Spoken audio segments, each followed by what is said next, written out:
Well, good evening. It's good to have everyone with us tonight. Thank you for joining in.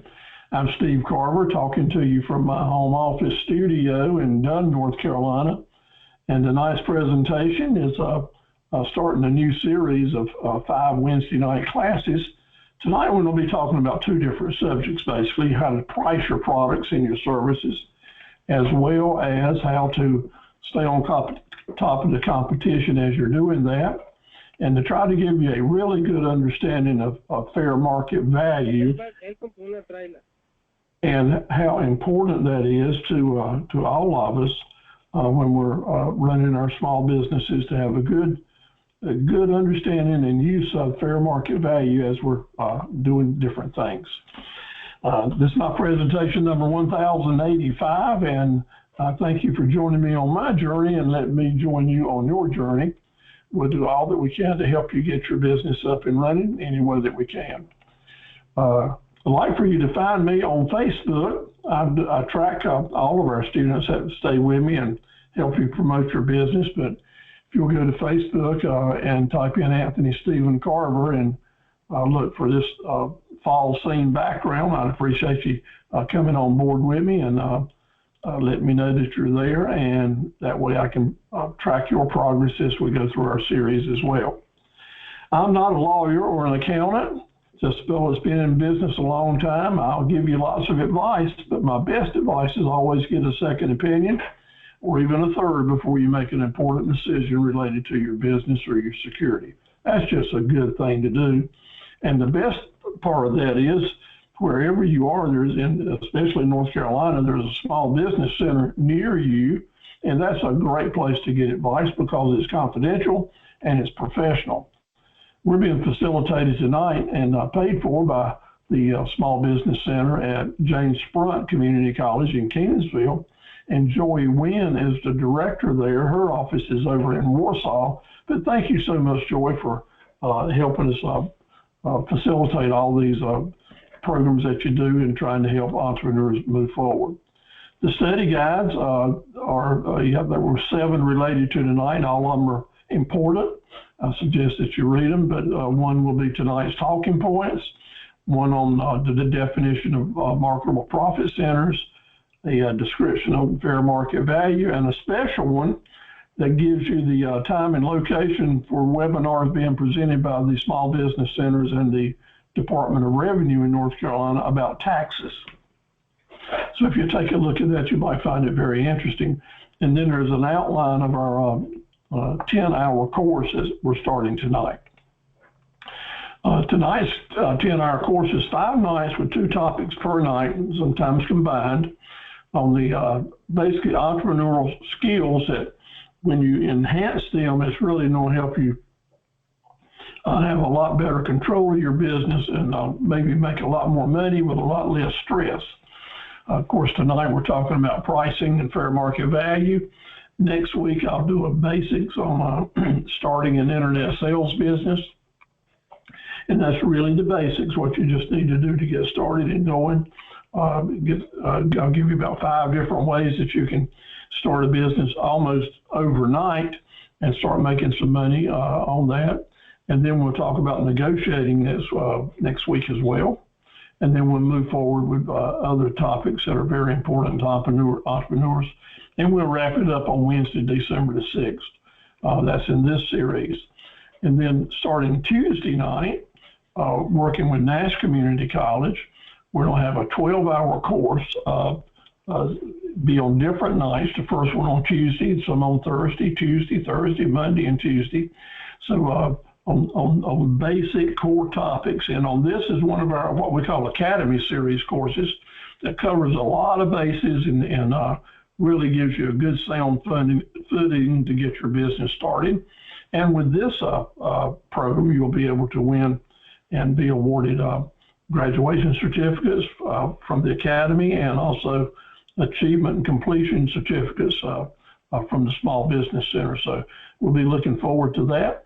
If you've already been through some of these before, they'll be very similar, but every time I put one of these together, I'll put some new information in there for you. So again, starting next Tuesday night, we'll be starting another program. Be welcome to have you with us. So here's a copy of the full schedule. Of course, when you look at your video tomorrow, you'll be able to see all this and copy it if you'd like. But you can see November 1st now all the way through December 6th. Looks like we got about 12 different presentations coming your way. So I'll look forward to going steady with you for another month or two, and we'll spend some evenings together from 6 to 6. Well, the ones on for the new Academy course start at 6:30. The ones on the Wednesday night courses start at 6 o'clock. So you can win certificates with those. I get it if you in this series, if you attend at least 4 of these Wednesday night sessions, at least 4 or 5, and pass a quiz, which would be an open book quiz, you can win a certificate of achievement for this course. I'd like to take a minute now and welcome all of you that are brand new to our series, but we're just wrapping up a 14-hour course for this fall semester. And so I'd like to honor the people who had completed and really got their businesses up and running or taken them to the next step. I'd like to say thanks to, this is in our spring session with Penny down in Wilmington. I got her business. She's really moving forward. Tamika doing the same thing in Jacksonville. Kenny over in Beulahville has got his trucking company up and running, and so happy for his staying with us. Edward, I think, is with us tonight. So glad to have you and Caesar on board, and so happy to see all the marketing that you're doing on Facebook and probably other places, and I hope it's really working out good for you. Amy in Oxford, working on her venue center.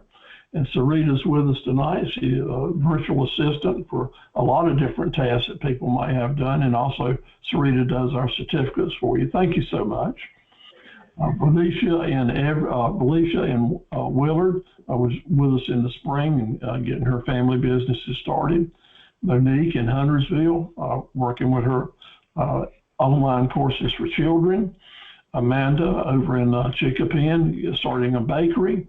And in the spring, our first in-class award went to Vanessa McIntosh over in Birdsville in the mountains over there with her 5-alarm logistics company. Just did a really good job. And now we're able to have a second first in class for our fall class. And Latoya is with us tonight, Latoya Matthews in Clinton with self-care, self-aware, and healing, a new business enterprise she's starting to help people in her area. Thank you so much, Latoya, for all the great work that you've done.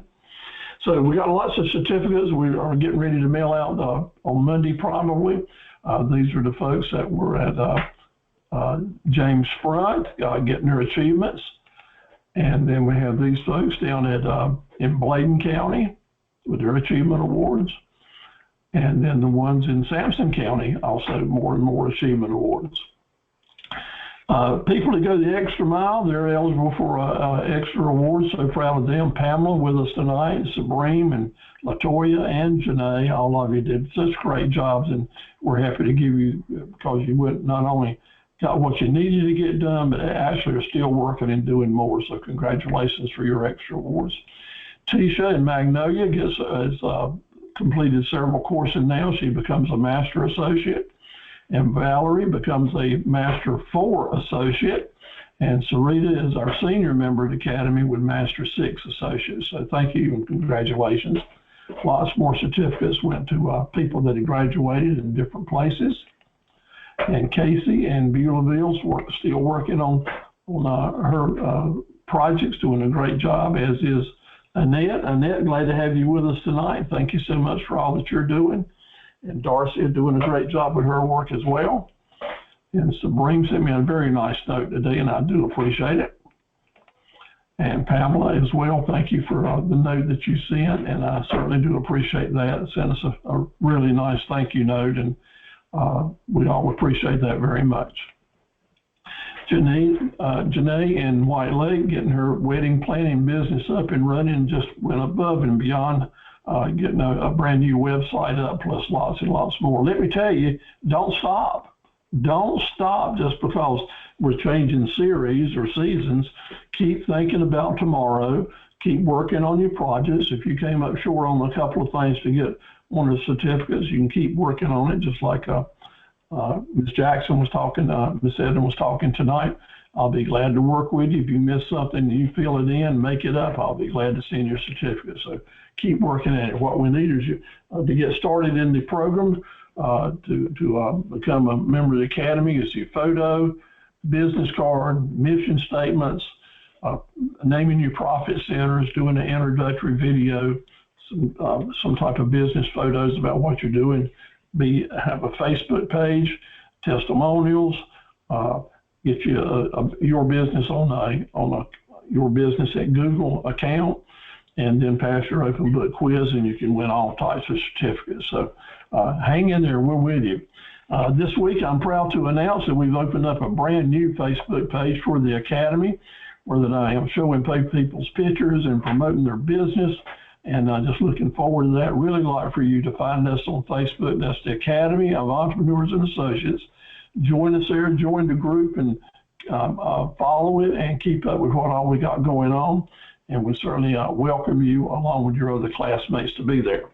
Okay, moving into the class now. Here we go. I'm going to give you a few tips related to any type of business that you're getting ready to start or you're thinking about enlarging. So just a few tips that will really make a difference for you. Number one, plan for the unexpected. Just don't think it's going to be a smooth road, freshly paved, no bumps, no curves, no hills to climb, because there's always bumps in the road. And let me tell you, today I had several bumps in my road, and was feeling a little bit low about 2 hours ago after I got about 3 pieces of bad news. But went in, settled down, thought about it.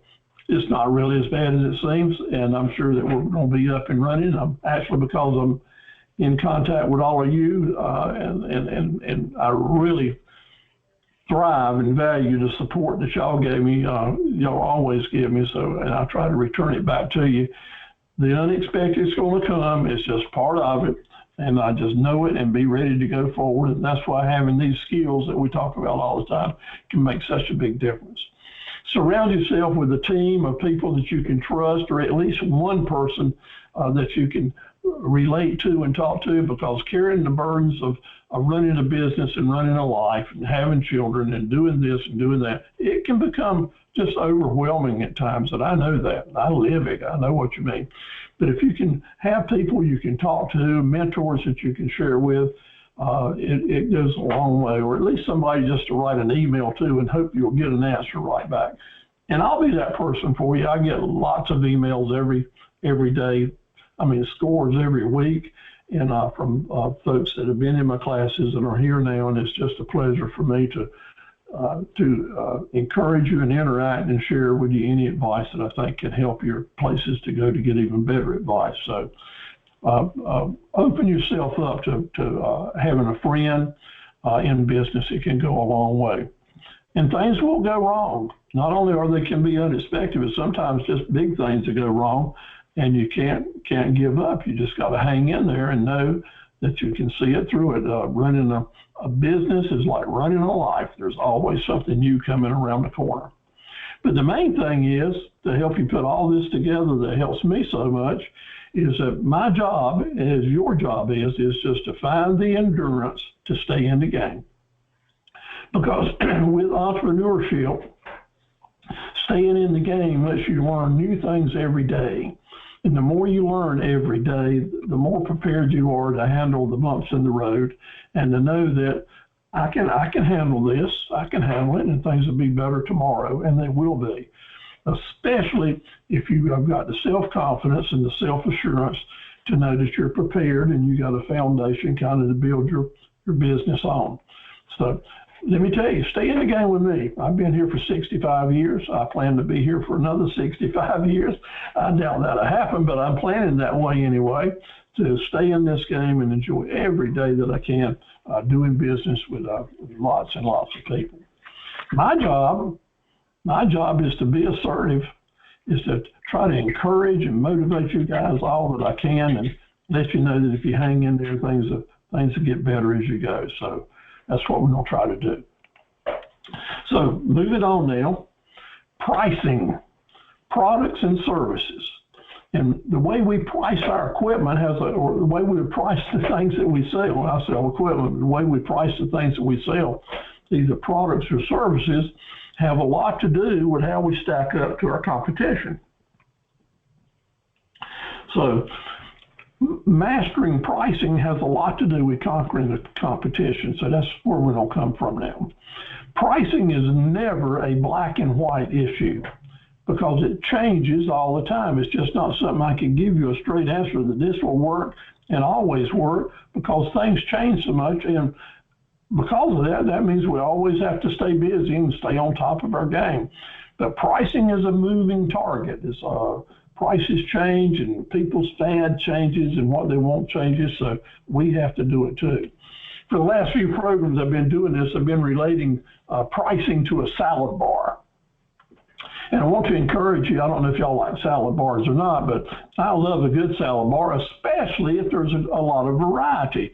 A lot of nice looking things here I can put on my plate to make a good meal. Put a lot of little entrees in there, and I've got me put it all together, a good meal. Well, pricing is a lot like this. If you're offering your customers a variety of ways that you put your pricing plan together, some folks will like some things and some folks will like other things. And whether they say different strokes for different folks, well, there's certain buttons that you can price that you can press in the pricing world that will turn some people on to want to buy, that will not affect others. So pay attention tonight, because I don't talk about the different ways that we can price items. Same price, but the different way we present them will have a lot to do with whether or not people will kind of be turned on or get their magnet working to bring them right to you, or how to close that sale. So kind of like a salad bar, let's see what we can put on our plate to make it work. The key is having the right mix of products, and then the right mix of the way that you price them. And in business, there's two basic things that you can sell. You can sell things that people want, and you can sell things that people need. And it's important that we have some of both to sell. The mix is important, because if you have things that people want, not only will they buy it, but they will impulse buy often, because, hey, this feels good at the time and I got some money, let's buy this thing. And therefore, because of that, most of the time you can have a higher margin of profitability there with things that people want.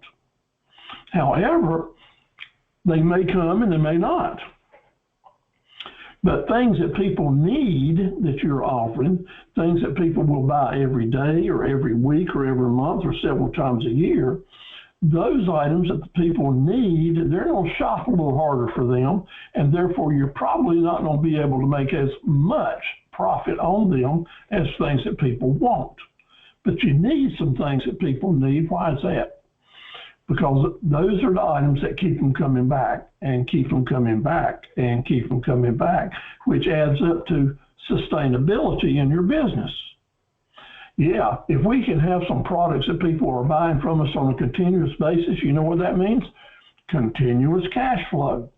And if they're coming to you for things they need, then they'll have a chance to see the things they might want if you've merchandised them properly. So the things that people need will keep them coming back, and that gives you the opportunity to sell them things that they want. So keep that in mind. And I'll always ask one of the folks that I'm counseling, if you're asking me to help you start up a business one way or the other, tell me about your products and your services. Is it things that people want, or is it things that people need? And then I'll say, well, we need some diversity to get a lot of profit centers so we can have money coming in from both of these situations. But always what you want to say to your customers, people that are seeing your marketing and your advertising or talking to you, is to be sending signals to them that everything's negotiable. You'll be glad to work out a deal that fits them and fits you as well.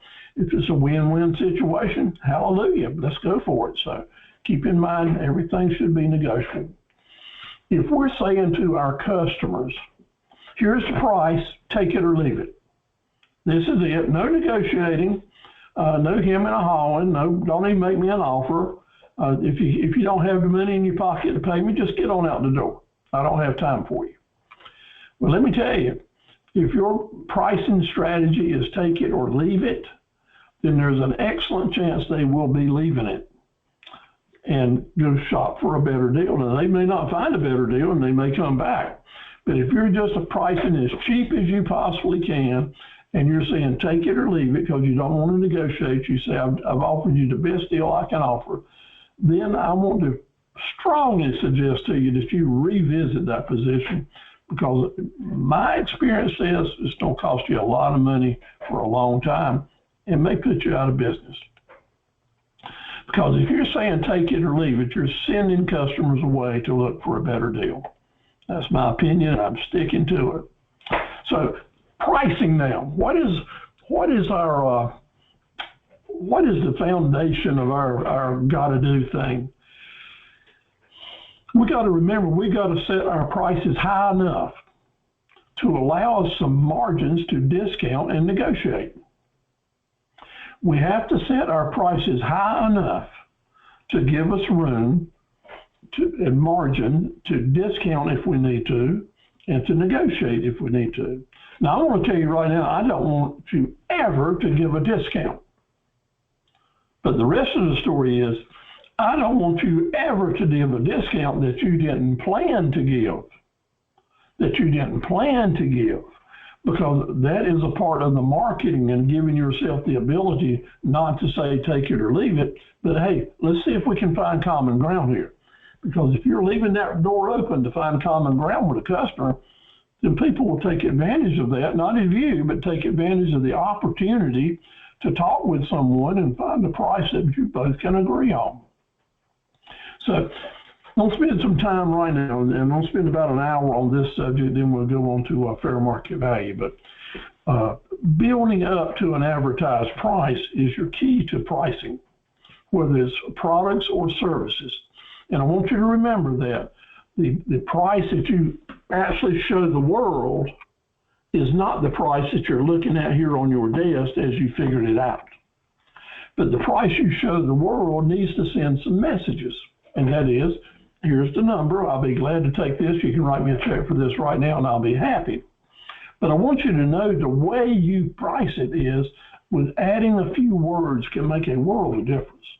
Notice on this price tag here that I have in front of you, $13,875 includes delivery. The two words there, includes delivery, means it is not take it or leave it. That's right, because that says to someone, wow, okay, they will deliver it for me, a package deal, a happy ending for $13,875. But I hadn't quite got that much money. Wonder if I could get a little discount if I'll pick it up here. You see, you didn't have to say that. When you said includes delivery, the customer will automatically say, well, and be encouraged to say, well, can I save a few dollars if I pick it up here? And that's exactly what you want to happen. You have priced it up high enough to encourage the customer to make you an offer. And maybe you know exactly what your cost is in the store because you put in a safety amount of money there to cover delivery when you were pricing it. So the little things that we say there, little things like includes delivery, or ask about our layaway plan, or plus tax, or better, includes tax, if you go ahead and add the tax in.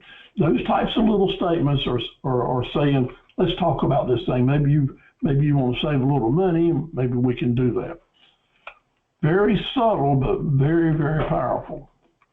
So when you're doing some things now about selling products, we'll approach that one way. But when we're selling time for money, such as I'm doing right now, giving seminars, or someone that's pressure washing business, or a grass mowing business, or a lawyer, an accountant, bookkeeper, virtual assistant, if that's the type of job you have, you're actually selling time for money. And we'll approach how you price that in a different way, okay? So trading time for money requires that you understand in your business that you're not making money unless you're really keeping up with the actual time that you can bill to your customers.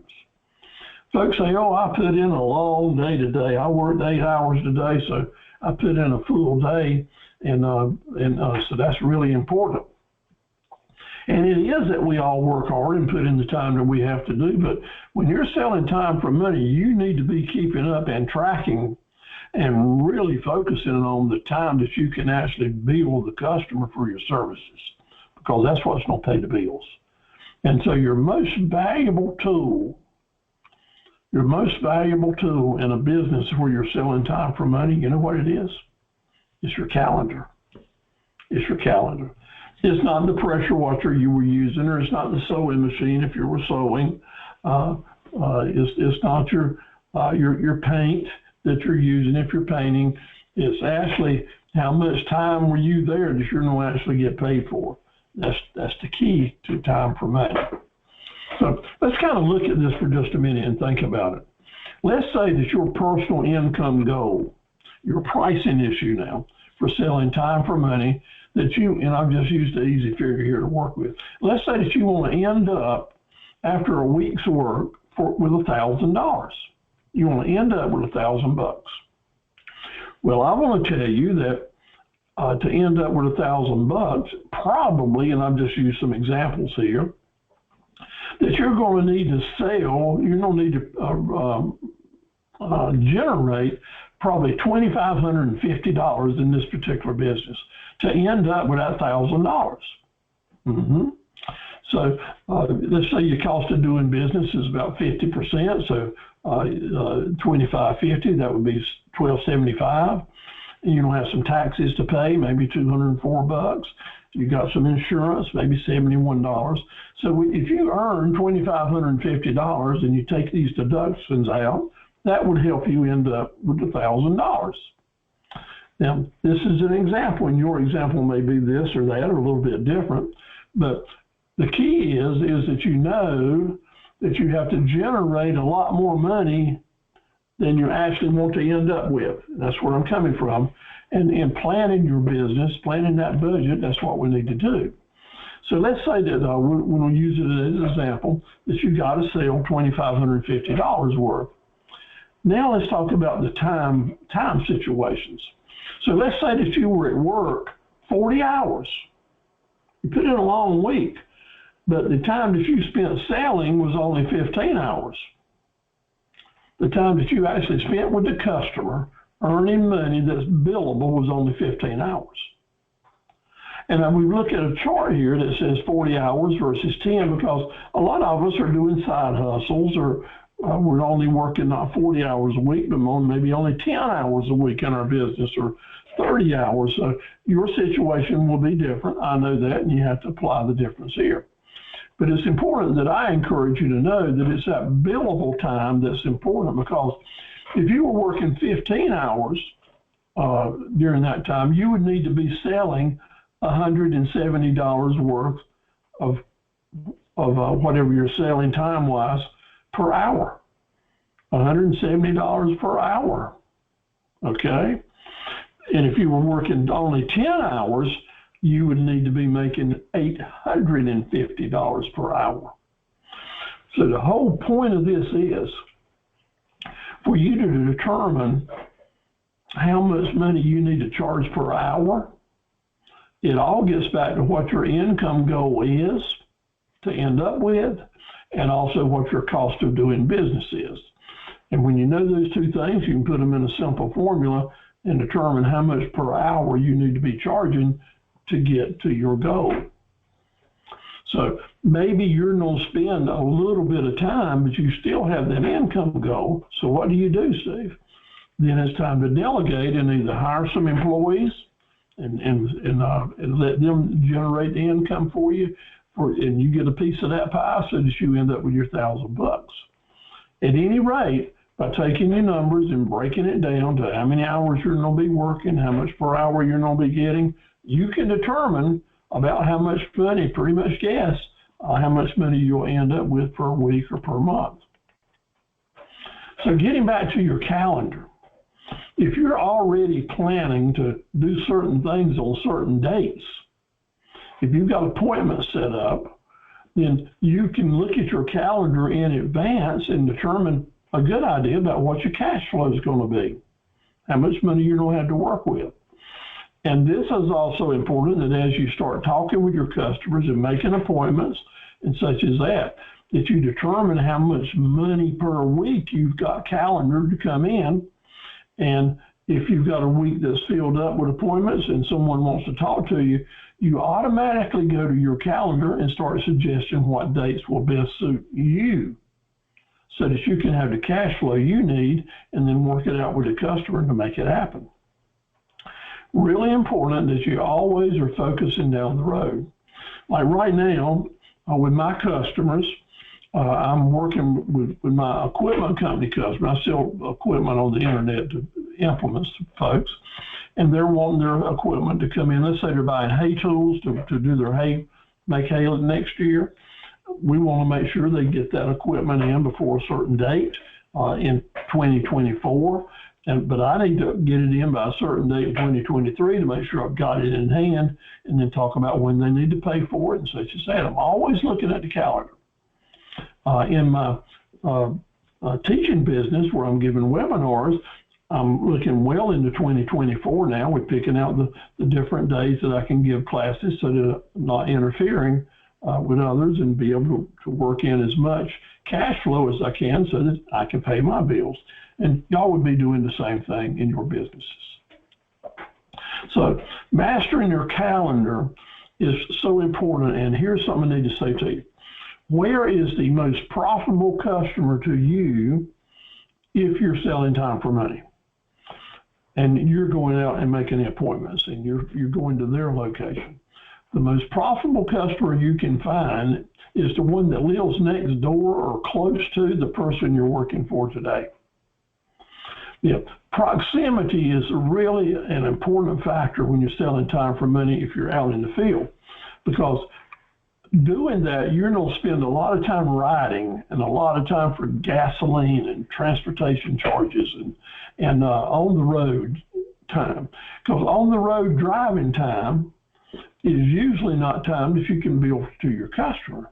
So you have to always be looking for where your next best profitable customer to, and I'll tell you, it's the one that saves you travel time and travel energy and gasoline.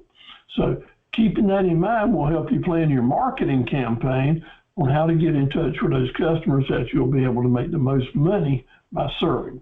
Really very important. Next, I want you to say to you that when you're selling time for money, it's really good if you can plan a 4-day work week, where you're working 16 days a month. And you can apply those 4 days per week into your income goal, and then pretty much determine how you're going to handle your appointments, how long they're going to last, where they're going to be, what days they're going to come in to help you reach your income goal. A business plan for selling time for money is not just we'll take what we get any way it comes to us. A business plan for selling time for money is for you to determine what your goal is and then divide that out by the appointments that you're going to have time to work, and then put a money value on each one of the appointments so that if you have a full 4 days that you're going to have your income goal. That's a good rock solid budget to help you plan your business, to help you reach your income goal. So let's talk about that a little bit. We want to think about how many appointments we can have and what the dollar value per appointment will be, and what day and what slot does it need to go in on our calendar. So as you're doing that, it's just really very important to have your calendar worked out. So here's kind of an example. We're going to go to that $2,550 per week. Now that is the goal on revenues. $2,550 per week is what your revenue goal is. Everyone will have something different here depending on whether it's just a part-time side hustle or you want to look at this as a full-time business. And only you can determine what that goal, that income goal is. So this was based on ending up with $1,000 per week. in your pocket. But to do that, you needed to sell $2,550 a week in revenues over a 4-day period, which means $640 a day you need to be generating. So some jobs are not going to generate that much money by themselves, and you'll have to do some little jobs and plan them out so that you can get to where you need to be. So a simple example is, let's say you had a job to come in that was worth $700, so you'd plug that into Monday. And now you've got some $250 and $150 jobs. I don't put those in certain days, so that, like I did on Tuesday here, to end up getting my $650 per day down at the bottom there. On Wednesday, I had some small jobs at about $160 each. I plugged all them in on Wednesday and ended up with my income goal. And on Thursday, I had a $300 and $400 job, which gave me my job. So as you're planning your business and you're talking with your customers, you would schedule them on days so that you can complete the work, satisfy the customer, and end up with a revenue goal that will help you see your budget come true. So all these days are going to generate at least $640 a day, some more.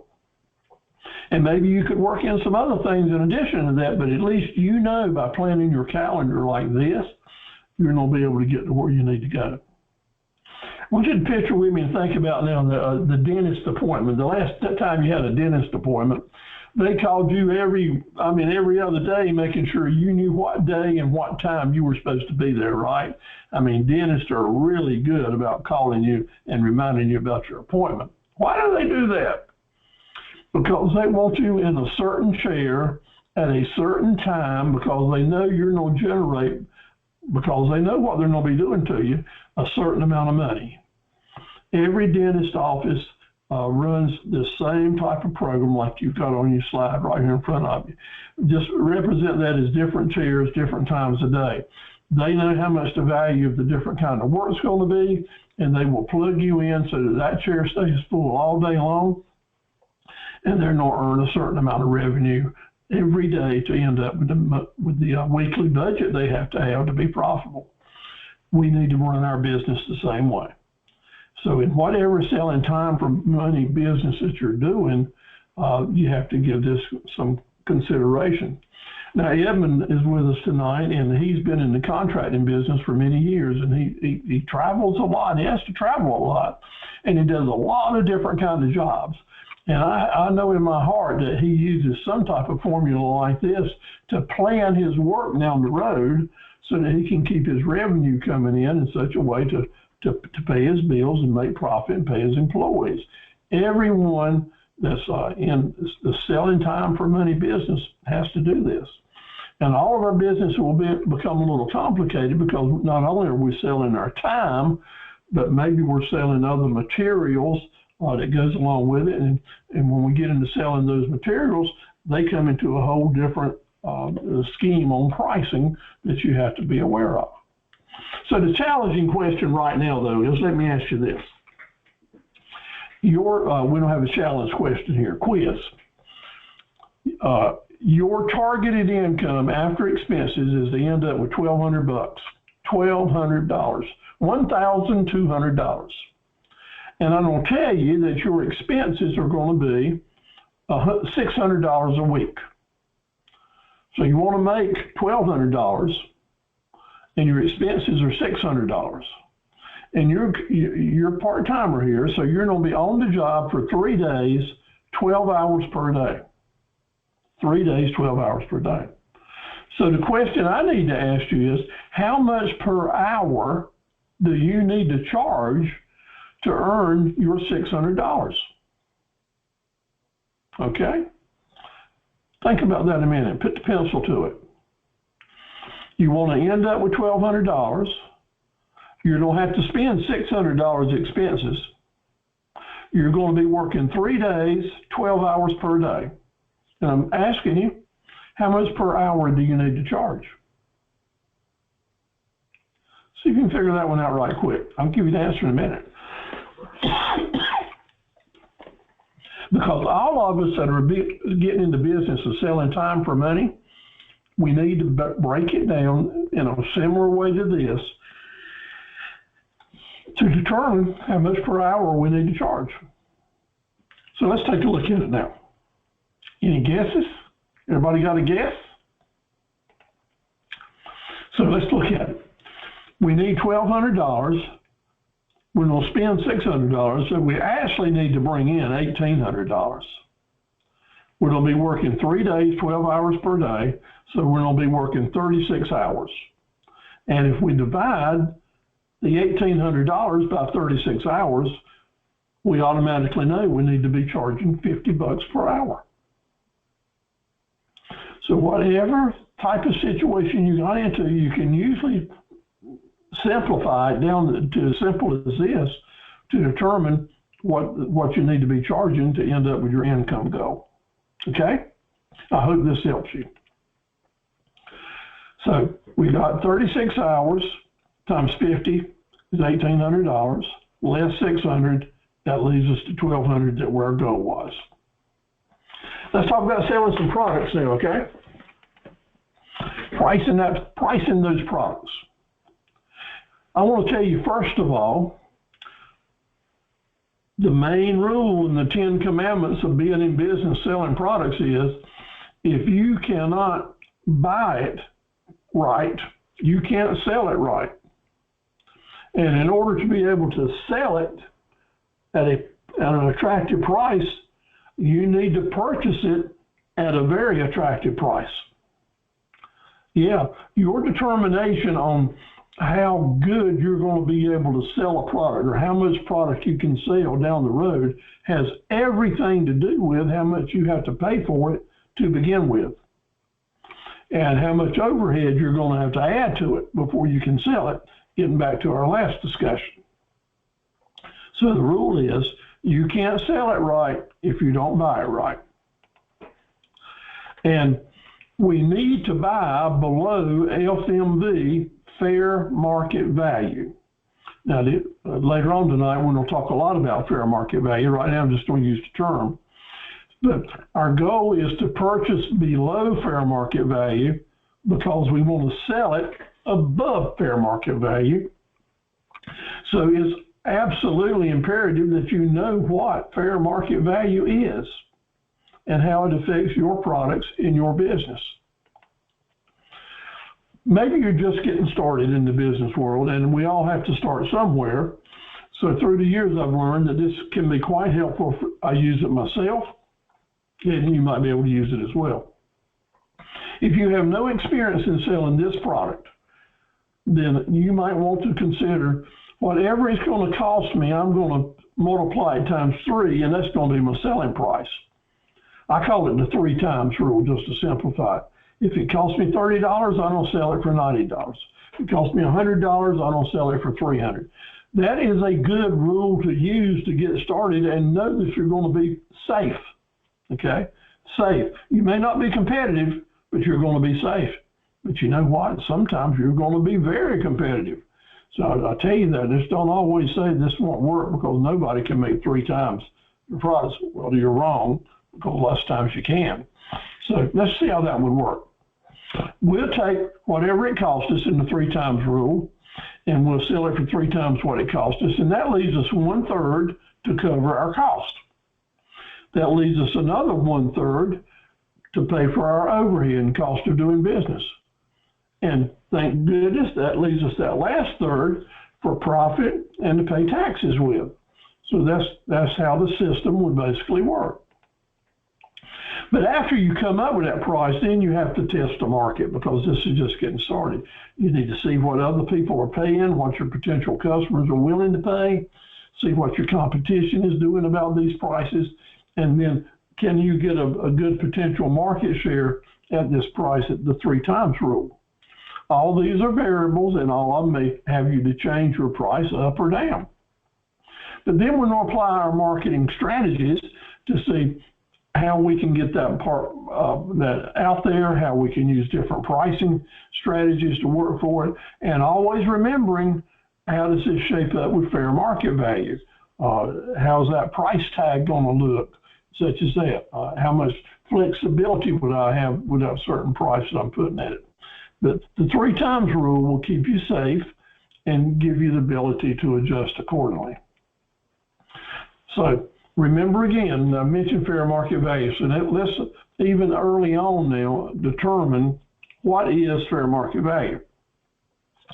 It's the price which a property would exchange hands between a buyer and a seller, both of them willing, neither one of them under any pressure at all to buy or to sell, and both of them having good, reasonable knowledge about the product and its general values in the marketplace.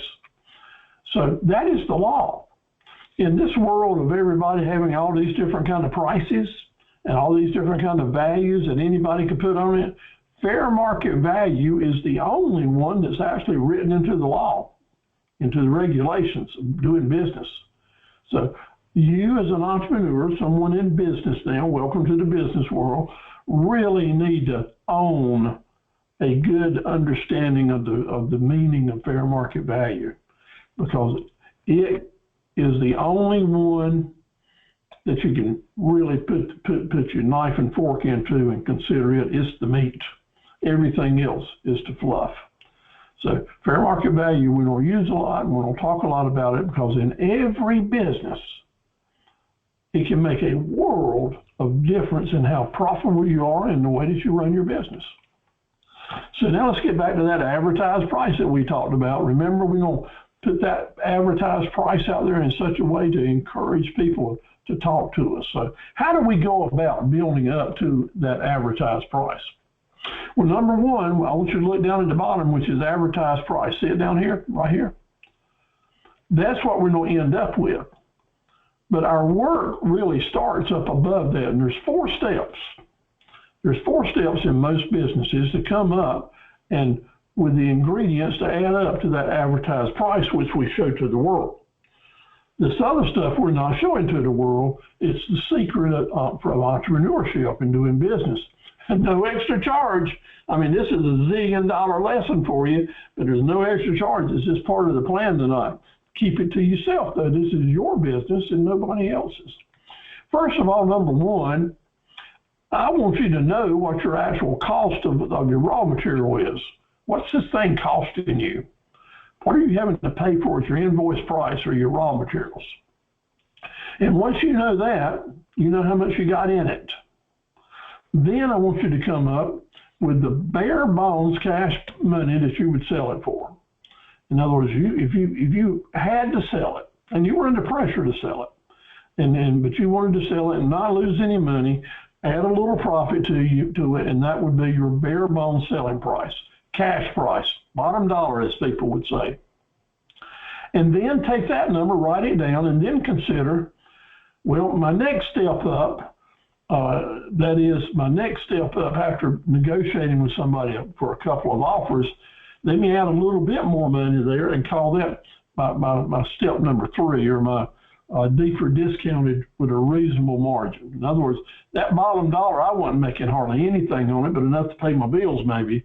But I want to make some profit so I can put some money aside and say I'm a good business person. That would be number 3. Now, number 4 is when you start having wishful thinking and believing, by golly, I think I'm doing a big marketing campaign here and I want to be able to discount and negotiate with someone. So I'm going to add a little more margin there, which would make it a very good deal for me. A very good deal for me and a good deal for my customer as well.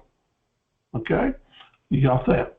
So that's the one that you're actually planning on landing on, number 4 there. But that's not where you stop.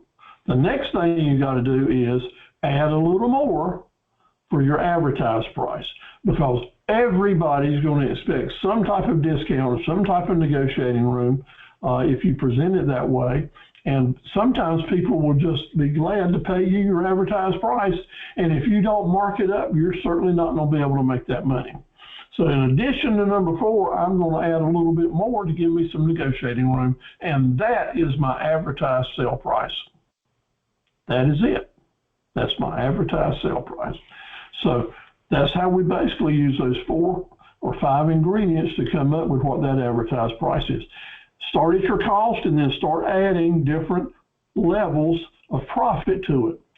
Another way to think about this is if you're into negotiating and people are making back and forth offers, you want to make sure that you might have to have a chance to drop down 2 or 3 times. Well, this is where you plan in advance how that negotiating will go. You're actually planning right now for what will happen down the road when you're talking with this customer about this. So instead of just taking your cost price and putting a number on it that I don't add this to it and then it's take it or leave it, you're giving yourself some negotiating room and probably a better chance to make more money by doing that. Very, very important. So let's look at that advertised price we talked about, and let's say that was for a furniture outfit, a sofa and some chairs and tables and this and that. So I've broken it down here in a very likely scenario on what furniture store pricing would actually look like. So let's say that he's figuring out number one, or she's figuring out her net cost number one. That would include the invoice for the items, the freight, $450, putting it together. Maybe they had to spend $180 to put it together. And that put it together fee needs to include paying for your help and for your help making the company making profit on what you're paying your help. Then let's say you put a 5% cost of doing business or overhead factor in here, which would be $400. And then we've got an advertising. You're using an advertising budget in your overall business plan of 6.5%. So you're not adding in $520 that you have spent advertising on this item. And then for your bare bones margin, you're adding 15%. So you're not adding in $1,450 bottom line to sell this. So that's going to be your bare bones price at $11,000. You see how that works there? So your bottom line cash price 11 grand, and you know how you got there. Then your next level up is $250. A little bit of negotiating margin, a little safety margin there, bumped it up $250. Then your next line up, you bumped it up $500. This is the area where you really want to land, is right here at $11,799. In addition to that, you've then give yourself your discounting and additional negotiating room. Add in another $2,000 there. That's a lot of room between 13.8 and 11.7 to bump back and forth. You might do some negotiating and still end up there with your 11.7. Whatever it is, you want to make sure that advertised price is well above what your happy landing price is. Always give yourself room to make some money. That's what you have to do. So here's what that sale tag would look like. Notice the sale tag is at $13,785, but right there on the front includes delivery, which is encouraging someone to say, well, Steve, can I get it a little less money if I come and pick it up? Or I'll give you $13,800 if you'll take that $75 off, and I'll come and pick it up. People will do that for you if you have the messaging on your price tags. And then notice on the back of that tag, I had a little folder that said, all right, let's do some business here. Today I can give you that I'll give you 15% off and sell it to you for $11,799. $11,799. That'll be with financing. Like you know, people don't pay you more for financing, but actually you're gonna make money on the financing. So that's when you say with financing, that is another way to encourage negotiations or making more money. But the key thing here on this back tag is I've got written here plus tax. Plus tax. I gave you a discount, but you don't have to pay tax on this now. So when you write in the words plus tax, you're encouraging your shopper to say, I'll give you the $11,799, but I can't stand to add any more to it. Can you take care of the tax on that? Can you absorb that? We're talking, and that's our objective. By simply putting that plus tax on there, You're opening the door for some conversation, negotiating, and finding common ground. It is not take it or leave it when you give these signals that you'd like to talk to someone. And then on another tag, usually not easily seen by the customers, but your salespeople can see it on this third tag over here where it says factory code. What that really is telling your salesperson on the floor, or you, if you've got a large inventory of items, that you can have those price tags right out there added or on your sheet that says that LDR 11250, low dollar 11250. Remember we had that written earlier? And then the bottom dollar cash price 11,000. So whether it's you or your sales team, always try to give them the power to negotiate with the customer when they're there. So they can look up and they've got information right in their hand and in their mind that gives them the power to make an offer, accept an offer, or do some talking. That's the difference in doing this and take it or leave it. Now, if you're of the nature to say, Steve, I don't want to get into that. I just want to put a price tag on it like Walmart does and sell, and take money in and make my deposits. That's up to you to do it. Depending on the business you're in, it may work. But in every business, I'm here to tell you, is 63 years of experience, if you go ahead and raise your prices up and leave yourself some room to negotiate, you'll make more money. It'll be worth your time to do that negotiating. If you have a salesperson that's helping you, they will make more money. And generally, it is a good thing to do. If you want to say take it or leave it, your prices are going to have to be cheap, cheap, cheap, and your margins will be low, low, low to stand the competition. Your chances of making it as a new entrepreneur will be slim, slim, slim. All right, that's just word to the wise from this old goat's opinion. So let me give you an example. This is a pricing list, and I'm working on, I did this today and just put this slide in. I'm working on a large sales promotion for hay balers and cutting equipment, haying equipment. So this, I don't have 26 different bundle options for my customers to consider between now and probably March of next year. And I'm giving them all kinds of options, and this is my net pricing, bundle number 1 through bundle actually through number 26, giving them different options that they'll do with. I am making the same $1,250 on every bundle that's up here.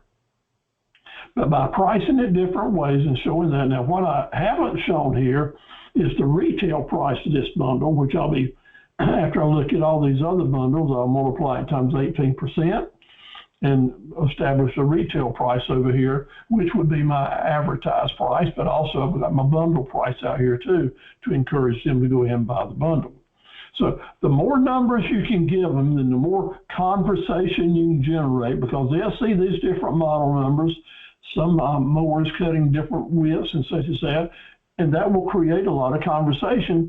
And if the conversation is going on, then you got a chance to, 1, create a relationship, number 2, make a sale, and number 3, get repeat business from someone that you have a relationship with. That's why you just don't want to say take it or leave it, because take it or leave it usually doesn't generate a long-term relationship. But I want to caution you that in marketing, in pricing, you always want to give yourself a safety valve, because prices will change on you and you'll make mistakes. So anytime you're putting out a price list, anytime that you're putting out a price list, you always want to put some asterisks up there by your title. And in calling something a price list, call it a pricing guide. The word list kind of is fixed, but guide means this is just estimates, okay? And then give yourself some asterisks that prices are always subject to change without notice. And bundle, if you're bundling your prices, which is a good way to get to a bigger number, if you're bundling your prices, that those components are subject to change. And then give a good clear signal these prices are based at a certain place, whether it's assembled or not, with standard equipment. And a line I've got to add on here that these prices are based on someone paying with cash or check. And then I'll give an option there, paying with a credit card will add 4.5%, or paying with a bank wire transfer will add $30. And I'll have 5 asterisks down there. Each one of those is telling the customer, let's talk about this and see how it might affect you. So don't be afraid to give a lot of information, but there's some you don't want to give private information. Like, I'm not going to tell them what these individual things would cost if they buy them by themselves, because they're all going to cost more than what the bundle price is. It took me hours and hours to figure that out. But so you have to put some homework into putting together a good marketing campaign. And this is just a sample of what I do all the time. That's how we make a living. But if you don't give the customer some options, and if it's just take it or leave it, so there are only 2 options, they're going to leave you. All right, so let's move now to a different subject. Remember the salad bar? The salad bar is where we said that if we offer people a variety, different people have different strokes or different likes. They'll find different things to chew on and enjoy. In pricing formulas, I don't give you about 10 or 12 different formulas here how to price your products. And I try to use some of all of them, all that I can anyway, my different strategies. And if you'll notice, let's say that you're going to the grocery store. If you go to the grocery store tomorrow at Lowe's, you're going to walk down through the aisles and you're going to see some sale tags and signs. Some of them are going to say, buy 4, pay for the price of 3. Get 4 for the price of 3. So that's a bundle type situation. Or you might see another sign that says, on sale today for a certain amount of money. Today meaning the hook, that's moving you forward. And then you might see another sign over there that says, buy today and save $50. So they're encouraging you to save money, and that word save really turns some people on sometimes. And there's a lot of other strategies we'll look at. You'll see a lot of them now. One that I like a lot, if you noticed the example I just gave you, is let's talk about how we're going to price our products. And instead of pricing it for $100, I'll price it for $99.99, because that 99 really motivates people because they're not having to buy at the next level up. So it's a big motivation. So we'll talk about some different strategies with that. So your most simpler formula, though, is one we just looked at on doing that pricing line. And it's a safe place to start. And that is, just like it says on your slide here, determine your cost. I call this cost plus pricing. Determine your cost, determine the marketing room that you need, negotiating room that you need, and end up with a high dollar advertised sale price. With a high dollar advertised sale price that gives you room to negotiate, and you have inserted words in there, or you're ready to tell the customer, well, let's talk about this and find a way that we can find common ground that both of us can live and let live. That's the #1 pricing guide that entrepreneurs are most safe to start with, because you understand it and you're watching your pricing, and it's better for you to set up your bookkeeping system to know what things to watch as you're going forward. #2, and this has been around just forever in all marketing classes that colleges have taught for 100 years probably, and it's called keystone pricing. I don't know why keystone, but that's what it's called. And basically that says whatever it costs me, I'm going to double it.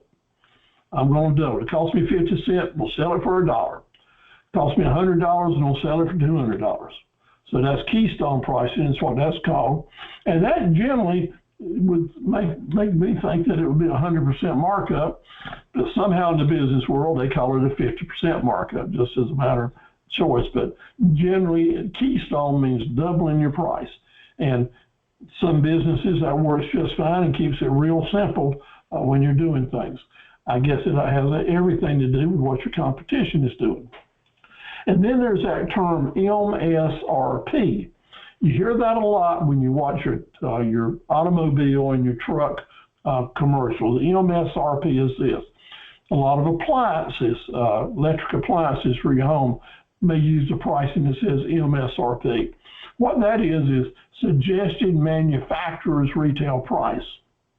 That's where the manufacturer of the product is put a price tag on it.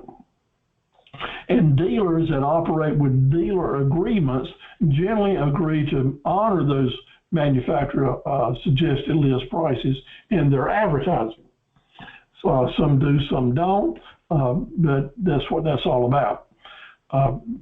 I use MSRP as a selling point to show people what the big price is, and then add freight to it and assembly and clean up. So it just keeps moving the price even up, and you can justify that. And then when you come back with your reasonable selling price, it looks like you've offered a great big discount. Multiple pricing is very popular. That means you're buying a lot of the same thing, such as you'll see at the grocery store, buy 5, get a better price on it, especially with soft drinks and canned goods. Buy 6, you pay for a lot, it costs you a lot less if you get a certain number. That's a good way to end up with a higher price tag, a higher margin, like we talk about in our profit centers. We need some big ticket items. Multiple pricing is a good way to do that. If you're selling items that don't cost very much, if you offer a multiple price on them, you end up getting a lot better and bigger deposit. So that's the way of doing it. Now, remember, if you sell a lot of different variety of things, I'm suggesting that not only do you use 1 or 2, but as many different pricing strategies as you can as you're talking about your all your products, because some of these things will turn on some people, others they will not. But our objective is to turn on as many people as we can. And then basically discount pricing, where you just say, it was this, now it's this, that's a good discount. Always good to put a termination date on this offer, because that is the hook. Remember, hook and hook marketing that we talk about in our series. If you have a termination date on the discount, that will encourage people to go ahead and buy it now. Loss leading pricing. Loss leading is when you take a product and you really strip the price down for as low as you can. Now, loss here doesn't mean that you're losing money on the sale. Loss leading doesn't mean that you're selling below cost. Loss leading means that you're really selling way below what your normal profit margin might be, or maybe you're selling at cost. Maybe you have determined to bring in a lot of a certain thing, so you can use it as a loss leader to bring folks in for things that they need. Remember, you would do this for things that they need to bring a lot of people in at a big price, so that they will look at the things they want and buy more for them. It's like the grocery store offering bread or milk or bacon or chicken or hamburger meat at a really low price, maybe at their cost, so that people will flood in and look at that, because nobody's just going to walk in and buy one thing. As they walk out the store, they're going to be putting other things in the basket. That's why loss leading sometimes is a very good thing to do. In my product sometimes, like on those bundles that I'm doing, I will take 1 or 2 of those items and do a loss leader on them, because it really works. Because some things that people buy, you just can't buy it by itself. You need some other things to go with it to make it a complete deal, like a recipe in a cake or something. So now the psychological numbers are really big, as I mentioned earlier. When you're using the numbers game to get below a certain threshold of mental shopping, is very powerful. Someone goes to the store, and as they're getting out of the car, out in the parking lot, they're saying to themselves, I got a $100 bill, I can't spend any more than that.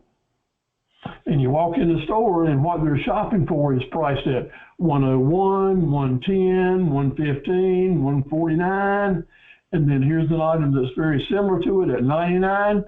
That's the one they're going to buy, because they have that $100 mindset. It is big and it's huge. So oftentimes I may have an item that I could actually sell for $79. I'll put a $99.99 on it. Because sometimes folks will look at that item, here's one for $79, but here's one for $99. And that $99 is probably a better product because it costs more money, and I've got $100, I'm going to go ahead and buy the $99. People who pinch pennies forget about pinching the pennies when they're shopping under a certain plateau. That's just the way it is. So the smarter you are in pricing your products and services, the more money you can end up with. And then if you're selling big ticket items where people are going to finance them or have to finance it or they're renting from you, then you need to think about what the monthly cost is going to be, because they may have a certain figure in their mind on how much per month can be paid. We all do that. I was thinking about trading cars until I looked at some prices the other day and figured out what the monthly cost was going to be, and it was way above my budget, so I just keep thinking about it. But if I had a budget of $200 a month that I could spend, and someone was offering me something I really like for $195 per month, I'd give it serious consideration. If they were offering me that same item for $210 a month, I'd probably just wouldn't even take a chance in looking at it. But maybe I saw a similar item for $165 per month. I would still go back and say, well, wonder why that $195 is a better deal. Wonder why theirs is more. Well, that wondering why leads to conversation and a relationship. So if you're in an item where people are probably going to finance or rent, stay under those high plateaus and stay closer to them, and your chances will actually improve instead of decrease in whether or not you can get the business. Now here's an example of one of my pricing pages at my website. The last one had 99s all over it, but here's an actual page that's up and running today on some really expensive items. And if you will notice, every one of my pricing numbers here end with 9. Most of them end with 99 or 49, just below 50. I'll change them up sometime just to make it not all be the same, but on this page I didn't. So I'm not just saying it's a good idea, I'm saying it's what I do, and would encourage you to give it a try. Because some people, it really turns them on, and I sell a lot of these items. And when a customer calls me up and talks about it, they don't say, Steve, I'm interested in that $7,000 cedar you've got there. You know what they say? I'm interested in that $69.99 cedar. Yeah, and that tells me every time that 99 got their attention because they're holding on to it. Another pricing strategy is just to be below competition. If there's something in the market that you're trying to become a player in, and you know that everybody is looking at other man's advertising and marketing, and he's telling the world he's got it for sale out there for $66.99, then by golly, you're going to come in under the competition and offer it for $65.99. Sometimes $1 is all it takes. People that are that shopping that hard, as long as you just get under the number, you may offer some items here that he is or is not offering, but it's that price tag that they're looking at. And you say to them, this is under competition, this is priced at so-and-so. You say under competition. We're pricing this below competition because we want your business today and in the future. We're always going to offer you a better deal. That conversation, those things that you're seeing, is all about creating a relationship with the customer. So let me ask you now a question.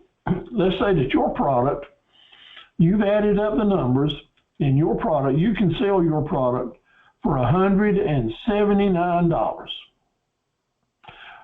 My question is to you, which one of these prices would you actually put on your price tag? You can sell it for $179. Which one would you probably put on your price tag? I don't tell you that I believe that your chances of selling it will be improved and maybe best if you price it at $199.95. not 204, not 202, not 199.32, but go ahead and 199.95 or 96, 97, 99, 199 and 90 cents is the magnet that will probably bring the customer to you. Sounds kind of crazy and funny, but in marketing, that's kind of the way it works, because there are certain buzzwords and strategies that turn some people on that don't turn others on. Now, let's say that you have got a high-end product. You know it costs more than competition, and you want to attract customers that are all about buying the high-end product, and therefore you intend to price it more to be more than the competition, because you're selling, I got the best, it's worth more. You need to pay more money for my stuff because it's better, and you can brag about paying more money for it. Starbucks, Dunkin' Donuts, a lot of companies do that, and maybe that's what you want to do. Maybe you're running a bakery in your house. Maybe you're starting a business and you've got something that's really great and you're putting extra effort into it, and you think that your customers will pay more money for it because you're doing it and you're doing it best. By golly, put the high price tag on it. Go for it. You can always come down. You can always negotiate down. But if you've got something you can justify a higher price, you're better off to stick it on there, baby. Stick it on there, because there are people that want to pay for the best and brag about the fact they want to pay for the best. And you just be above the competition and say, here's why. More materials, better this, better that, more quality, lasts longer. It's an heirloom. It's a quality this, a quality that. And it's worth more money, but we've got it at a very reasonable price. But still, when you put that advertised price on it, you go through those same steps that I talked about earlier. Give yourself some room to negotiate, but if you want to end up higher than the competition, that's a good pricing strategy for some products. Next is what's called anchor pricing. And anchor pricing is when you show the retail price and you show the sale price and you save, you're telling the customers, when you buy it at this price, you're saving X amount of money. The word save is the buzzword. That's what turns so many people on. So you're going to see this, and let's talk about when you go to Belk's or Target or some other large retailers or some of your food stores. At the counter there, the clerk will ring out, she'll look at your ticket and say, well, Samantha, I'm so glad you shopped with us today. You have saved $150. You have saved $45. Look, they want to tell you how much you saved. Why? Because your reaction may be, hey, I've saved this money. I can go back and buy something else. Well, I don't shop here often because I got some more money that I didn't plan to have. But by them telling you that you saved it, the psychological advantage is critical in doing that. So nothing wrong with us planning to do that in our business as well. I call it scamming, and that's making the maximum profit that you can on whatever it is. Charging what to the top of the world, to the top of the imagination for what something's worth. Because you know that it's hot and people are buying it. Whatever the price is, they are buying it. Cell phones, for example. Yeah, when the new cell phones models come out, when Apple comes out with a new plan, man, they jack those prices up. And for the first 6 or 8 months, they make that big bucks on them. But as soon as the market starts cooling down, they start reducing the price right back to where it used to be.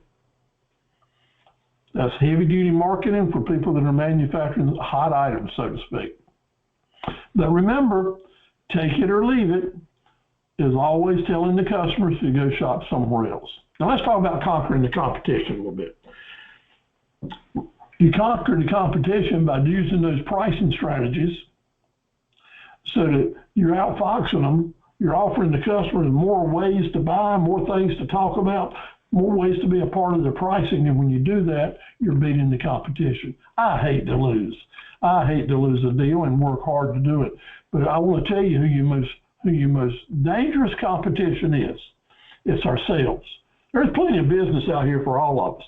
But our toughest competition is the distractions in our own life, things that are keeping us from focusing on the pricing and other things we're doing. So we always have to be working on setting the right priorities and setting the highest standards we can. We need to be ready to compete. I mean, there's a lot of customers here and there's a lot of competition. Be ready to compete. Know that you're in a state of rivalry all the time. You want a competitive advantage, and what gives you the competitive advantage? It's the ability to do a deal very quickly, to make it happen very quickly, absolutely all the time. So make your presentations a work of art, and then we'll do what we can to impress our customer, let them know that we are professionals, that we're doing all that we can to close the deals, and we're giving them the value that they're wanting. But we'll lock horns with competition all the time and be ready to do it. But our goal is to have a happy customer. That's the customer that'll come back and do business with us. So if you're developing a marketing strategy where that you're doing all you can to get your closest customers to you, make it easy for people to do business with you, create and keep raving fan customers, then that's the kind of marketing strategy that you want. You want to do branding, and branding is saying, I'm proud of what we're doing. This is my name. Put good before and after pictures out on Facebook and other ways to market. Show your finished product using pictures and using videos. Brand yourself. Brand yourself, and brand yourself as someone that's got good pricing strategies. Every time you've got a chance to market, let folks know that you can offer them some good prices and find a common deal with them. Know when you're in the game, there's time to hold them and there's time to fold them. Be on top of your game so that you know when you need to advertise, when you need to pull out of the market, when you need to let things cool down. Maybe you need to shift your strategies. Be ready to do it. That's part of being an entrepreneur, is staying on top of the game and knowing your competition. You've got one or two people that's going to eat your pie if you let them, so you need to know who they are, figure out how you're going to outwork them and outthink them, and then therefore you will outlast them.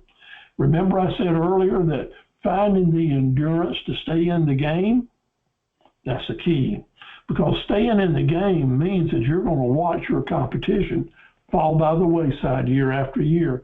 You're still going to be here because you're getting smarter every day. So if you stay in the game, you're going to be good. That doesn't mean that your competition need to be your enemies, because here's the little wrinkle you might not have thought of. I want you to know and befriend your competition that do business the right way. Because lots of times, maybe you've got a product that they don't have and vice versa. And if you have a good working relationships with your competition, that usually ends up with a win-win situation. Usually does. So give that a little thought. It may put a different wrinkle in your game. Know that you can't be everything to everybody, but you must be everything to some people. And if you get all the business that's out here in the world, if your objective is to set your prices so low that you get all the business, I'm going to tell you that when you get all the business, you get all the bad business as well. And it don't take but a little bit of bad business to wipe the profits out of a whole year's worth of good business. So here's a message for you. You're an entrepreneur that owns your own business. You don't have to take every deal. There are some customers you are better off without. So learn to follow your gut feeling. Don't go where you don't want to go. That's a good thing about being an independent business person. Go after the good business. People you got a good relationship with and you feel good about them. There are crooks out here, my friends, who will take advantage of you. And you'll learn the signals. That's why it's good to have a relationship with someone that you can talk to about this and that. Figure out how to recognize the traits of people that's trying to take advantage of you. And it will really help you a lot. So sell with selectivity is what I'm saying. Go after the good business, walk away from the bad business. Stay on your toes. Stay on your toes. Always look for what's new, What's a new selling opportunity for you, a new product that you may need to lead? Listen to your customers. Have a good relationship. Talk to them about what you need to be doing next and what they plan to be buying next. Because when they're telling you what they're planning on doing in the future, they're helping you create a marketing plan so you'll know what the stock can do. But fight distractions. You do that by setting priorities, maintain high standards, be the best person you can be, treat people right, nice, care, and you know what? They'll return that, and you'll start building customer relationships that'll last as long as you want to be in business. So let's talk about values now. It's important that you have a handle on, as a new entrepreneur, the different kinds of values that we hear talking about, because it's confusing sometimes. It confuses me from time to time. And I want y'all to get a good understanding here. So let's talk about values and then FMV. We hear about 4 different values on the news all the time and people talking. So let's just spend a minute to settle down, try to absorb this. Market value, we hear often. Usually, market value is talking about a business value. And when we hear market value, they're generally talking in terms of the stock market. What is the market value of this company? That generally means how many stocks they have out in the world, what the stock market's doing up and down. So today, the market value of this company is so-and-so, or the market value of stock in this company is so-and-so. And you all know that every night that goes up and down. Goes up and down. That's just the nature of it. Very, very fluid. Book value becomes a lot more important to us because book value is usually talking about a company's book value. And that would be true with us, whether we have stocks out in the marketplace or not, which most of us will never. But the book value of our business is a numbers game determined strictly on how our financial statements look. It is the value of the assets of our company versus the liabilities of what our company is worth, book value on the books. So we add up what we paid for something, and each year we depreciate it a little bit, and the book value comes down on it like that. We buy something else, the book value goes up. So the book value of a company is a accountant's number. It's an accountant's number. It's what someone might say in bankruptcy. If you had to sell out in bankruptcy, what's the bottom line lowest value of a company might be your book value. And that's not even true, because once you move outside of the books into the real market where people are paying cash dollars for something, book value makes little difference at all. Book value is all about an accounting record, but it's very important for you because that value is what lenders look at when they talk about lending you money on what the value of your company is. Sometimes they have other considerations that may change it, but generally, book value is an accounting term. Appraised value now is a different situation. When we're talking about appraised value, that is a number that an appraiser looks at your item that you're selling, your property, your house, your business, your things that you're selling, and they will determine what the appraised value is, and that's based on, one, what the fair market value is, okay, and then they take in other considerations, like how's the market look today? What is the timing of this sale? What marketing skills might we apply if we're going to resell this product? What strategies are available and what the financing situation is? So the appraised value is looking at the fair market value of something, which is today's selling price. Appraised value is looking at the fair marketing value and applying wishful thinking to it, like, I think I can sell this for this amount, or I think I can sell it for that amount based on these reasons. Like, interest rates are low, so I can get a little more for it now, or I can sell it quicker now, and my cost of keeping it on stock will be less. So appraised is what you hope you can sell it for. Okay? Wishful thinking. But now we get down to fair market value. Everything above these other values, market value, book value, appraised value, are all blue sky. They're opinions. It might be this and it might be that, depending on this or that. But fair market value gets back to how we help run our businesses, because fair market value is what's happening today and now. No fluff, no blue sky, and it's looked at by someone that's under no pressure to buy it at all. Two people are looking at this.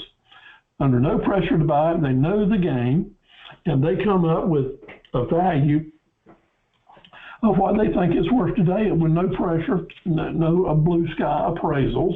Just what it is what it is. And that is a legal definition of value, the fair market value. That's what the court will use, what a judge will use when it's selling a divorce case or an estate issues, coming up with what something is worth. They don't care about the blue sky, and you shouldn't either when you're buying products that you're planning on reselling. Okay? You want to know the bottom line, what it's pretty much worth today, so you can determine, I want to buy below this figure so I can sell above that other figure. Let me give you some examples. All these different values you may see in the newspaper where people are advertising this or talking about it. Low dollar wholesale, below wholesale consignment, salvage values, going from the bottom value of salvage all the way up to the fair market value. When you're thinking about buying something, that would be about 8 or 10 different values here you might consider. All these are variables, but when we get to fair market value, that's going to be the starting place to come down from. And then if we're selling, we would start at low dollar markup, like when we were doing the advertised sale price. We would start at low dollar fair market value and work our way up from there and add, these are the different areas that we would add pricing to get up to our advertised retail price. Okay? Again, all these are flexible except fair market value. And now we're ready to start selling. So at our advertised promotion price, we got that. Then we can come down a little bit from a retail value. Then we got MSRP. Remember we talked about that earlier. And then we work our way down like the 4 steps I did on the advertised sale price. All this gets back to a planned strategy of pricing. Now, to give you an example, and I've used this for years, but let's say this is a used car that's at a salvage yard auction for $4,000. You can buy it for $4,000 today. That same year model car with the same number of miles on it might be across town from someone who bought it for $4,000 on sale for $13,875. And all of these different numbers that we see here could be the selling price at a given time. Now, of course, if someone that bought it for $4,000 probably spent a lot of money on it, a lot of time, shining it up, painting it, maybe doing some repairs, but still they got it to a point that it could sell for $13,700. My friends, this chart is the living example of what entrepreneurship is all about. It's recognizing where are you coming into the market with your pricing, with what you buy, and where you want to go out. And what skills are you going to use to get you from one point to another. The more skills and more experience that you have, the greater potential you have for increasing your margins. To buy at a low price and sell at a high price, there's a lot of room in there. And the more skills we can apply and the smarter we are, the more assets that we have, make the difference. It makes the world of difference. Sometimes you just don't feasibly are able to cover the whole spectrum. Like buying at $4,000 means I need a shop, I need a lot of people to do this and that, And if I don't make a lot of money with a lot of cars doing that, I need a large shop, which means a lot of overhead, a lot of expense. But maybe you just want to go to the auction, buy a car for $4,000 and sell it for $6,000.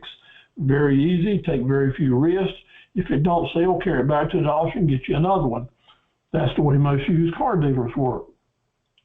But in all markets, be it furniture, automobiles, farm equipment, real estate, airplanes, boats, jewelry,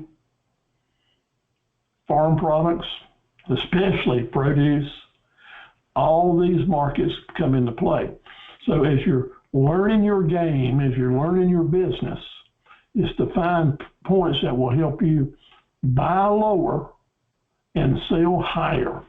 Now on this chart, the fair market value is pegged at $11,500. And see all these different places that you can buy from, but I'm going to guarantee you that if you're buying that particular automobile and you're paying $11,900 for it, you're going to have a hard time making any real money. You can see that probably the highest price you'll get for it is $13,800.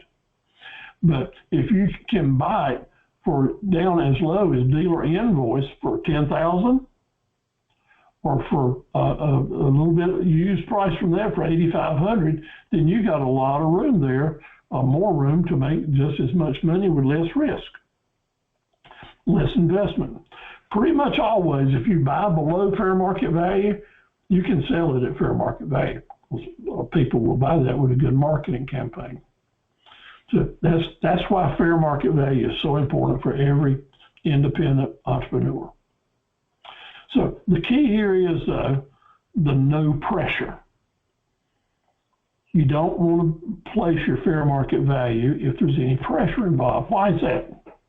Because if nobody's under any pressure, the buyer or the seller, when they're coming up with fair market value, that's what you'll get. But I need to ask you, if the buyer is under pressure to buy, if the person purchasing is, I got to buy something, I have got to buy it right now. Let's say it's Christmas time, it's Christmas Eve, and I have forgotten an important Christmas present, and here I go out rushing shopping in the marketplace. And I got to buy this, and therefore, am I going to pay more money or less money if I'm under pressure to buy? Well, I hope that you're all saying, well, Steve will probably have to pay more money because he's under pressure. He's going to take whatever he can find and buy it. And that's true. And that is important if you're selling. If you're in the business of selling, you want to have that advertised sale price up high enough that you can have someone that is ready to buy at whatever price they can find it at. And you're not doing anything wrong because you got the product and you got a price they can afford, and they will just go ahead and buy that advertised sale price. They don't have time or want to negotiate. That's why you want to have that high advertised price, because lots of people end up in the market under pressure. The key is, let's say you're selling. And if you're selling and you've got a sale and you're under pressure to go ahead and make a sale, is that price going to go up or down or stay the same? If you're selling under pressure, it's going to go down. And the lesson here is that's why you want to buy below fair market value so you won't come under that pressure.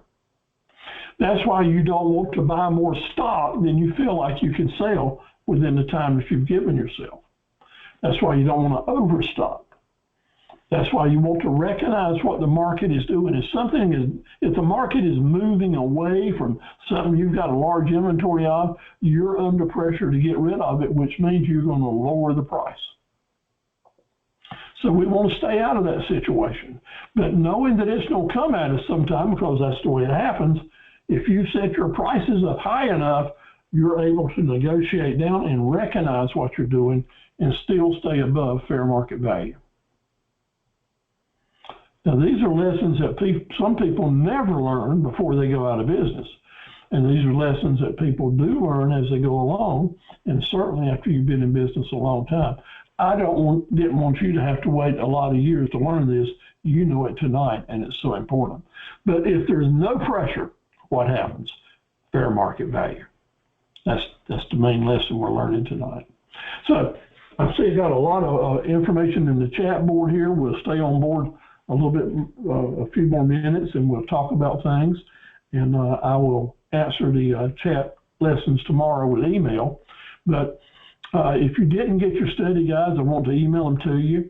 So make sure that you've given me your email address, and so I can do that. If you have any questions, you're welcome to ask them. Always feel free to send me an email and talk about this. We've got some new people on board with us tonight. I'm so glad to have you, and hope you'll join us we've got 2 series. This one starts tonight, and we'll have another one starting next Tuesday night, and you're welcome to join us on all of them. So imagine with all your mind, believe with all your heart, and achieve with everything that you can at your own pace. I want to encourage you to move forward, take that next step, but I'm also going to caution you to do it at your own pace. Don't burn yourself out. Don't take risks you don't have to take, but learn, be smart, fill your tool belt out with a lot of improved and enhanced business skills, and that'll help you make fewer and fewer mistakes. Been cold today, hasn't it? So let's let your light shine to warm up the world, light us up. I want you to say that I want to tell you that Jesus Christ is my Lord and Savior, and I go to him. He's my partner in business. I talk to him a lot. Gives me inspiration. I say that whoever your inspiration, wherever you find your inspiration, go for it. Use it. Charge your battery up. Take time to think and to unwind. This entrepreneur race can be real tiring and real stressful. I know that every day. I know that. So I want to encourage you guys to learn how to charge your battery every day. Find the inspiration in your faith, music, loved one, wherever you need to. Make it a part of your priorities to take a few minutes each day to charge your battery and to keep things in perspective. I want God to bless you and your family and your business, and look forward to working with you as much as I can in the future. We've got a new web page coming up here now on Facebook. It's up and running. Just set it up a few days ago with Academy of Entrepreneurs and Associates, where I'll put all of your pictures that I can, folks that have won the Academy membership. I'll talk about you as individuals and your businesses, and as you have stuff to come up you'd like for me to post there to help promote your business, I'll be happy to do it. Look forward to it. If I have something up there you want me to take down, you just let me know. We'll take it down. But thank you so much, and look forward to speaking with you. If you'd like to turn your microphones on, certainly look forward to it. And I will tomorrow morning send all of you emails that if you've asked me to on all of our study guides tonight, and the schedule for the 2 series starting tonight and next Tuesday. So thank you so much. Let's chit chat and get out of here a little bit. You're welcome to turn your mics on, and we'll go from there. Let me say first of all, let's hear first from LaToya, if she's still with us. LaToya, during our last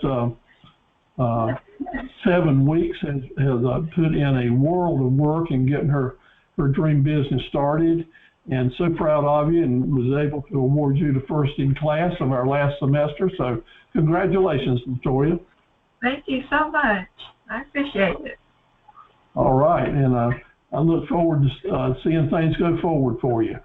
Absolutely. I'm still working on it. All right. And Pamela, do you have anything to offer? Anyone else? Hello. Yes, sir. How you doing? This is Ted. Hey, Edmund. Yes, sir. I just came here because you see the videos from Marcos. Now we're seeing a lot like selling the service, but selling the product. And the product is the house fully remodeled. So that was today was a really good for us. You know, a lot of information, and I'm thankful for that. Well, thank you so much, and I appreciate you staying with us. I'm going to put a large for you at our new webpage on Facebook. Yeah, thank you so much. We All learned a right. lot, and we put it to practice at the moment. So, yeah, I know that you're doing it. I'm so happy for you and hope it goes well. Thank you so much. God bless you, sir. Yes, sir. Annette, how are you doing? Any other comments? Sabrine, glad to see you with us tonight, and thank you for all your work, and congratulations on your certificates. Hello, Mr. Carver. Yes. Hi, I am a fine artist, and I will be selling paintings and one-of-a-kind jewelry. And I do find pricing very challenging. Like, I want to be, it needs to be, the pricing needs to convey value, scarcity, quality, but it's very hard to do an apples-to-apples comparison. It really is. How long have you been doing the work? I've been doing work for 30 years. However, I haven't tried to sell online at all. So this is new for me. It is, and it's a challenge, no doubt. But the key words that you said were hard to find, quality, and I like to use the words heirlooms and gifts that'll last forever. Your marketing descriptions will have everything to do with the values that you price on, that you can do it. Some people, and a lot of people, especially shopping for your type of products, want to pay more money.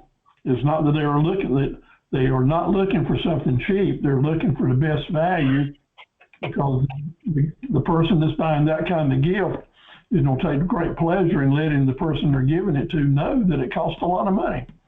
And so you want to make sure the quality is there to justify that price, and then don't be afraid to price it as high as you think the market will stand, and that gives you room to negotiate.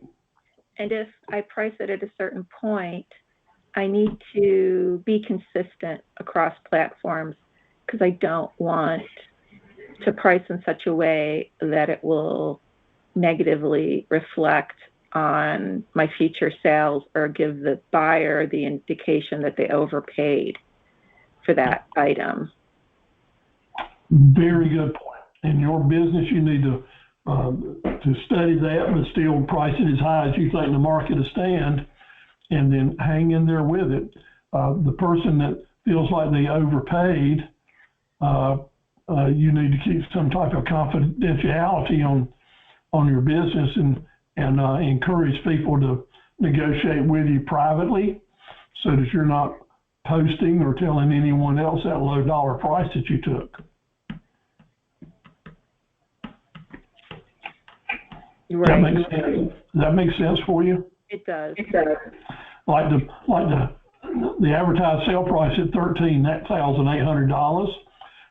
That's what the world saw. That's what they know. That's what everybody thinks they paid. They might have bought it for $11,000 because you're good negotiators, or because you were under pressure to sell it. But at any rate, the $13,800 is going to remain the advertised value. Okay. And the longer you can keep those values up, and see, this is, and thank you so much, Elena, that this is the greatest example, everyone, of why you need to establish that high dollar price tag, and leave yourself some negotiating room, and be consistent with it, and to establish long-term values and relationships with shoppers.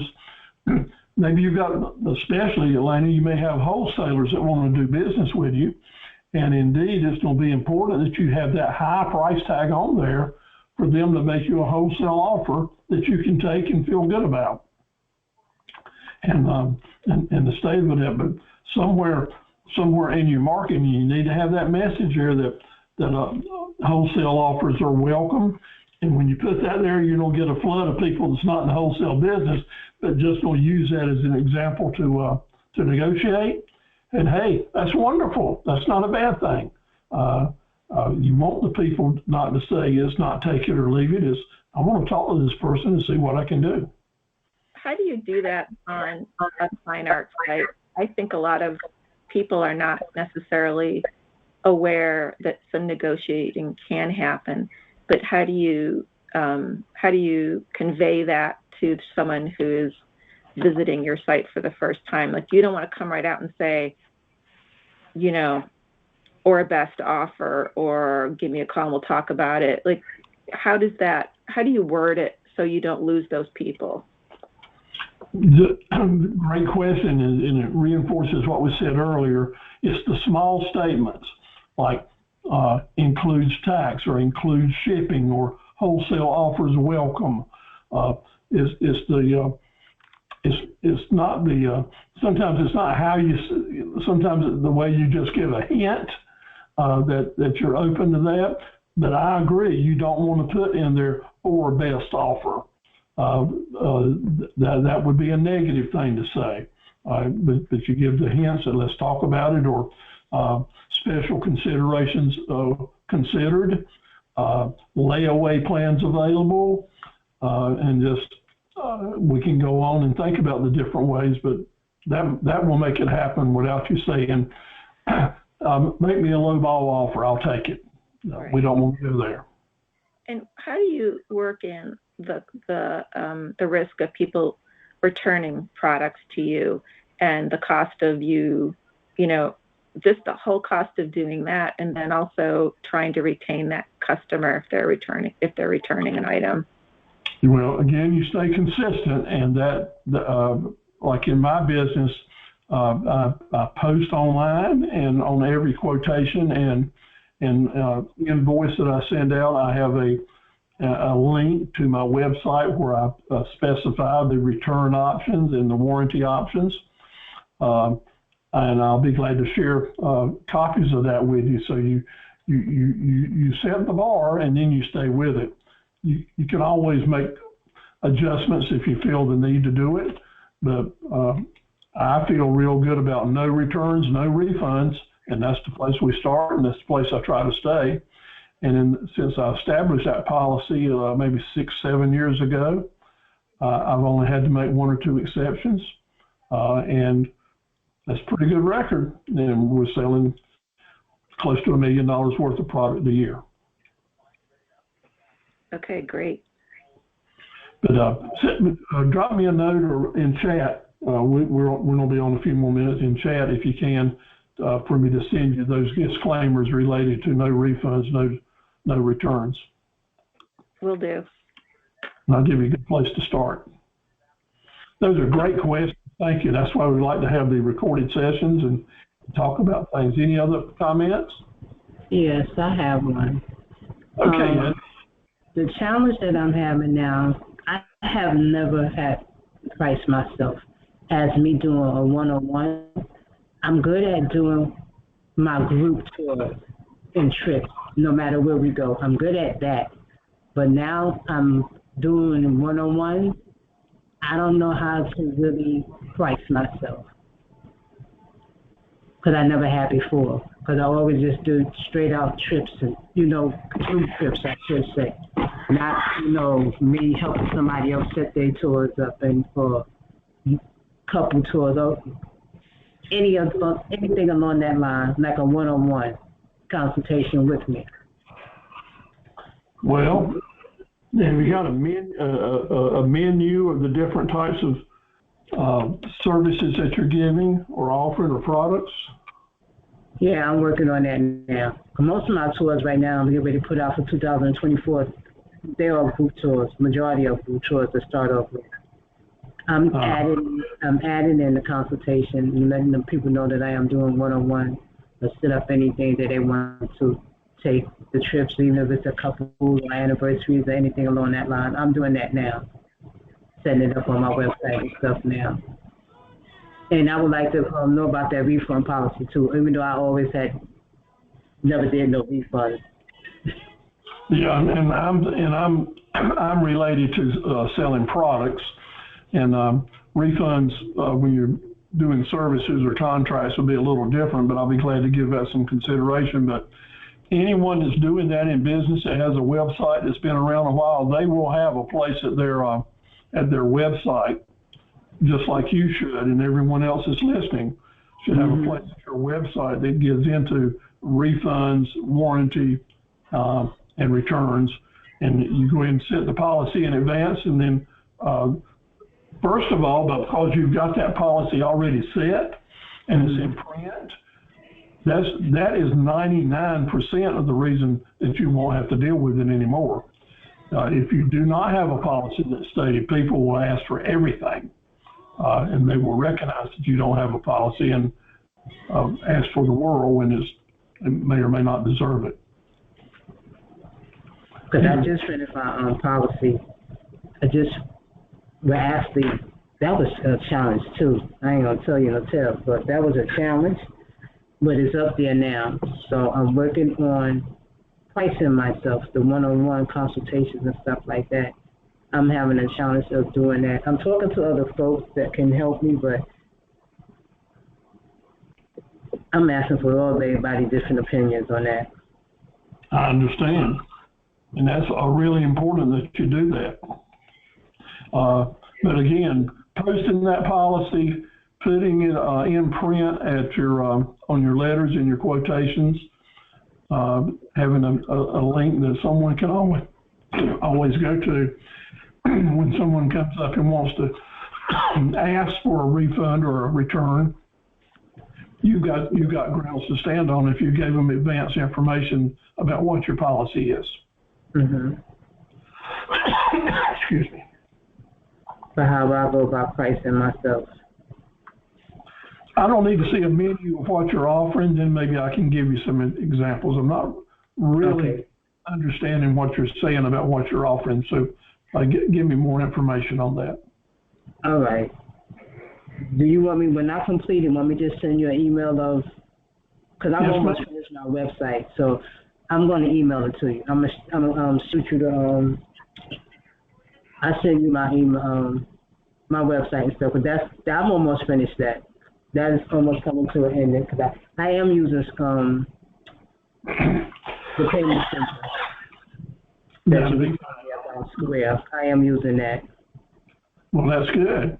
I'll look forward to your information. Yes. Okay. Thank you, Steve, so much for your help. Yeah. See you a lot. Thank you. Thank you. I'm enjoying this. Any other conversations you'd like to have? Annette, how are you doing?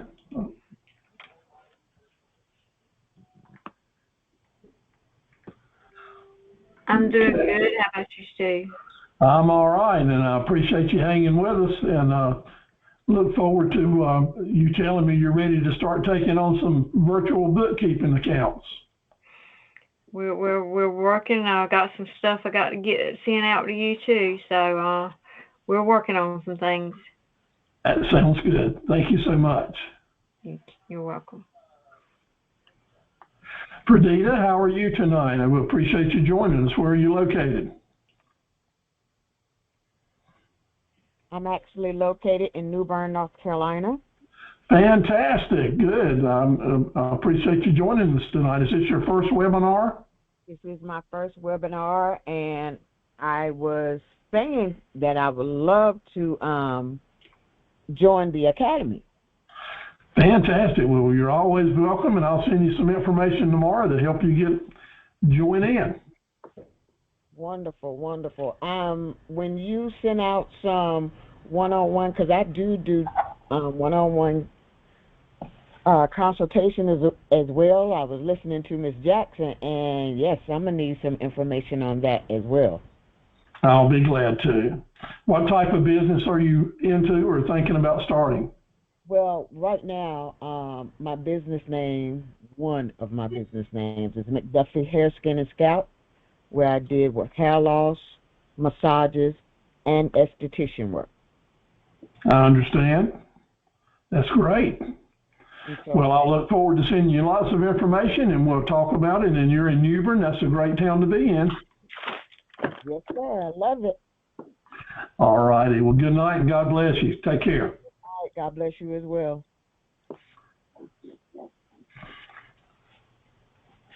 Comments from anyone else?